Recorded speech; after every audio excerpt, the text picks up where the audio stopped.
Na televisão, um bandido, um mocinho mudam de lugar o tempo todo. Mas que porra é essa? Meu nome é Senor Abravanel. O Silvio Santos, o patrão. Você deixa lá fora. Que merda, hein? Olá, nerds de todo o multiverso. Eu sou o Igor de Mello e, bom, infelizmente, no último mês perdemos o icônico Silvio Santos, né? Já era de conhecimento público que estava para ser feita essa tal cinebiografia, né, dele, e era de se imaginar que esse filme seria uma bela homenagem grandiosa e digna à sua trajetória. Claro, o filme foi feito antes dele morrer, então não seria uma homenagem póstuma, seria uma homenagem em vida. Mas, enfim, infelizmente, o que o público recebeu foi algo bem diferente. Então, no vídeo de hoje, vamos explorar o que deu errado em Silvio, dirigido pelo Marcelo Antunes. O filme chegou nos cinemas no último dia 12, né, de setembro, e desde um roteiro desinteressante até uma atuação que não chega nem perto de fazer jus à figura lendária de Senor Abravanel. Porque, no final das contas, o Rodrigo Faro provou que, como ator, ele é um ótimo apresentador. Tá, ele não é ruim, mas esse papel definitivamente não era pra ele. E a maquiagem tá horrível, também não ajudou em nada. Aliás, que maquiagemzinha mal feita, hein? Faro fica parecendo uma versão deformada do Kiko do Chaves. E o filme ele já começa tropeçando desde o início. Ele tenta arrancar uma lágrima do público com a singela homenagem, e por mais tocante que seja, ela não compensa o desastre que vem a seguir. Uma produção arrastada e muito mal executada, liderada por uma atuação de Rodrigo Faro que, embora esforçada, não consegue capturar nem de longe a profundidade ou complexidade de Silvio Santos. Além disso, eu até pontuo o fato de que o filme tenta fugir do tradicional formato de cinebiografia e decide focar em um único acontecimento, que é o sequestro do apresentador que ocorreu em agosto de 2001. Só que o problema é que eles ousaram aí, mas não souberam como fazer. Era melhor que tivesse ido pelo formato normal, talvez tivesse saído algo melhor. O foco fica na negociação entre Silvio Santos e o Fernando Dutra, né, que foi o sequestrador. Inclusive o ator, o Jonas Oliva, deu uma entrevista esses dias falando que se inspirou no Coringa do Heath Ledger para fazer o personagem dele. Meu Deus do céu, o cara querendo comparar essa porcaria com uma atuação digna de Oscar. Eu não vou nem falar nada. Vamos continuar. Nesse filme, se é que podemos chamar isso de filme, em vez de entregar um suspense cativante ou um drama de grande impacto, o Silvio nos brinda com diálogos arrastados e cenas que carecem de qualquer ritmo ou intensidade. E o resultado é um longa que promete muito, mas entrega bem pouco, pouquíssimo. Deixando claro que essa história merecia uma abordagem muito mais ambiciosa e cuidadosa. E sabe uma história de biografia que faz isso? Gera um impacto e é muito boa? O filme Nosso Sonho é a história de Claudinho e Bochecha. Ali sim eles fizeram muito bem. Eu fui assistir na estreia e, cara, o final do filme faz todo mundo chorar. É bem emocionante. Mesmo você sabendo que no final o Claudinho morre, mas é bem emocionante. Ali sim soube captar o público. Inclusive aqui nos cards você vai poder conferir o vídeo que eu fiz falando a respeito. E bom, já aqui em Silvio, as cenas mais sensíveis tentam a todo custo suavizar os momentos mais difíceis da vida dele, cercando o homem do baú com uma aura constante de superação. E embora o filme tente trazer à tona alguns de seus erros, como a polêmica em torno do baú da felicidade, ou a sua complicada relação com a primeira esposa, a Cidinha, que aqui eles fazem com que essas falhas sejam retratadas como se ele estivesse apenas tentando fazer o certo. E o filme tenta criar um personagem mais complexo, mas no fim das contas acaba desenhando apenas um herói ferido, alguém que supostamente não tem culpa de nada do que aconteceu ao redor. E eu acho que a ideia não era essa. O Silvio era humano, ele cometeu erros também, eu acho que tentar suavizar isso também não ficou legal. E o grande problema é que, apesar dos esforços, aqueles flashbacks que a gente já sabia que ia ter, são bem breves. O trailer dá a entender que é maior, só que não é. E tem pouco impacto nas quase 2 horas de duração do filme, que acaba se concentrando exclusivamente no sequestro. E é aí que tá o erro. Eu acho que se eles tivessem mesclado mais entre os flashbacks e o sequestro, teria sido bem melhor. Agora, focar só naquilo ali, com aquela maquiagem ridícula do Rodrigo Faro, é pra lascar, né? E é nisso que o filme perde força também, especialmente quando o protagonista aparece em tela. E isso é o problema, porque se o protagonista se torna um problema, já era, porque obrigatoriamente ele tem que aparecer, né? Porque aquela caracterização é desastrosa. Eu não sei quem olhou para aquilo e pensou, nossa, ficou legal, hein? O Faro, ele tenta evitar uma imitação caricata, só que acaba se distanciando demais.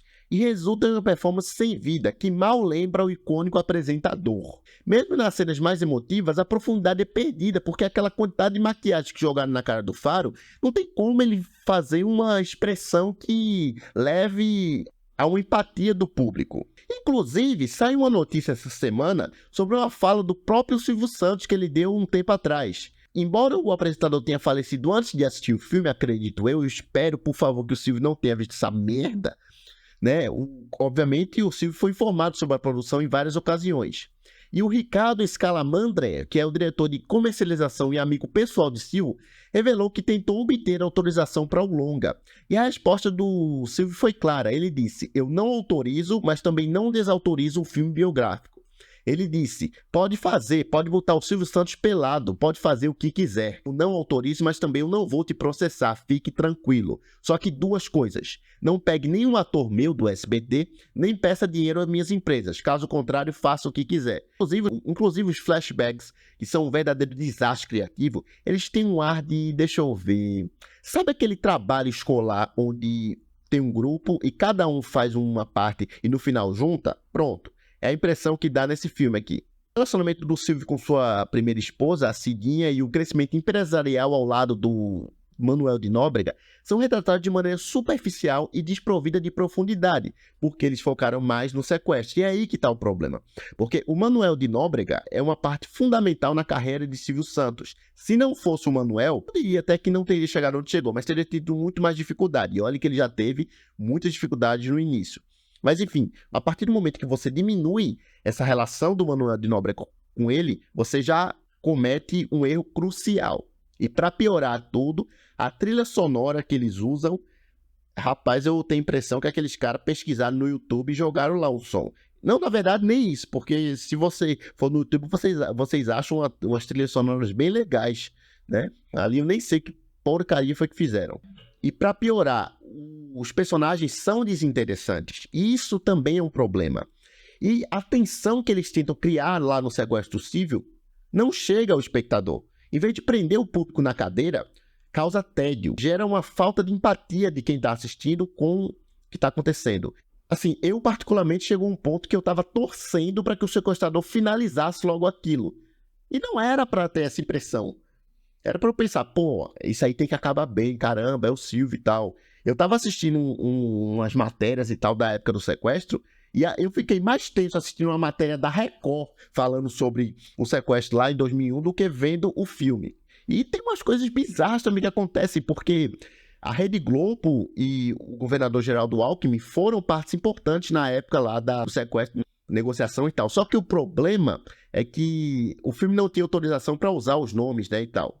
Ou não tinham, ou não quiseram pagar, enfim, não sei. Mas aí eles disfarçam isso com pseudônimos, e aí fica esquisito pra caramba. Eles apenas retratam eles como os heróis da história. Claro, trazendo um respeito dentro do contexto. Isso aí eu sei que tem a ver também com direitos autorais e tal. Eu não vou condenar totalmente, mas que ficou estranho, ficou. Ficou deslocado dentro do filme. Mas pelo menos eles tiveram essa escolha respeitosa de chamá-los de heróis. E assim, a comparação nesse filme se torna muito mais desfavorável quando a gente chega no Vinícius Risse, que faz os jovens Silvio Santos entre 1950 e 1960. Porque ele entrega uma performance muito mais interessante e carismática do que o próprio Rodrigo Faro, velho. Aí que você complica tudo, porque o cara que era para interpretar a versão jovem ali em algumas cenas, faz você querer ver ele mais do que ver o próprio Faro. Então, para você ver, o coadjuvante era para ser o protagonista e o protagonista era para ser o coadjuvante, então nem era para estar lá. Traz uma naturalidade e uma energia muito melhor e realmente convence, ao contrário da atuação do Faro, que é morna e simplesmente não convence. E ter um protagonista que constantemente quebra a imersão transforma essas 2 horas de filme em uma experiência enfadonha. Especialmente na reta final, onde o filme já não tinha mais o que oferecer e fica enchendo linguiça e enrolando. E o problema ainda é mais acentuado por uma decisão narrativa questionável, que é desviar o foco para subtramas irrelevantes, como o policial em busca de vingança contra o sequestrador ou a disputa entre as polícias civil e militar sobre como conduzir o caso. Isso não era para ser o foco. Se fosse uma série, eu até ficava calado, que série tem tempo para você abordar isso. Só que um filme não, porque isso enfraquece o filme e dilui o impacto da narrativa principal. E também outra coisa que é extremamente irritante nessa porcaria é que o uso exagerado de frases de efeito. Porque tudo bem você usar uma ou outra, mas ficar usando toda hora faz com que seja artificial e forçado. A impressão que me passou é que, por se tratar do filme do dono do SBT, eles tentaram homenagear o Chapolin com a enxurrada de ditados. Lembra que o Chapolin ficou fazendo aqueles ditados e tal? Só que lá no Chapolin funciona. Aqui não. Isso serve só para mostrar que o filme é uma caricatura de si mesmo. Inclusive, os Chaves e o Chapolin estão voltando à TV, especificamente para o SBT. Só que tem um grande problema aí. E eu vou te contar nesse vídeo que eu vou deixar aqui nos cards, tá legal? Não esquece de conferir. E continuando, porque a impressão que me dá, o roteirista, né, que é um iniciante, ele fez poucos projetos até agora, ele, para se inspirar, o que ele fez? Ele foi lá para Anhanguera. Eu já morei em São Paulo e eu lembro quando eu era pequeno, eu passava muito ali pela Anhanguera, ali em frente ao SBT. E aí a impressão que me dá é que o roteirista, ele foi lá para Anhanguera, botou uma mesinha lá, se sentou e ficou olhando o tráfego de caminhão, para lá e para cá. Aí os caminhões passavam, aí o que ele fazia? Ele lia as frases dos para-choques do caminhão e escreveu no roteiro e colocou para os personagens falar, porque muitas frases parecem ser tiradas diretamente de um para-choque de caminhão. E também tem uns momentos extremamente vergonhosos, como por exemplo, no meio daquela tensão, dezenas de policiais armados na sala e o sequestrador pressionando uma arma na cabeça do apresentador, a paramédica chega e fala: "Nossa, minha avó é sua fã."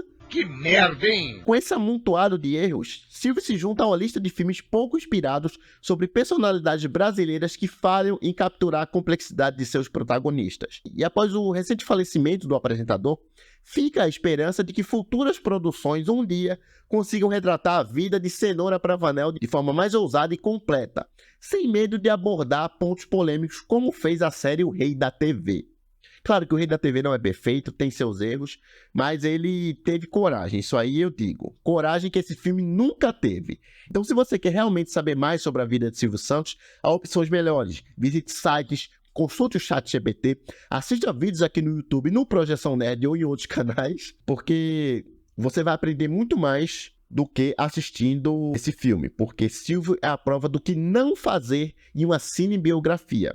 Mas e vocês, o que acharam dessa produção? Porque eu não devia nem estar chamando isso de filme. Me conta aí nos comentários. E eu vou ficando por aqui. Até o próximo vídeo. Valeu!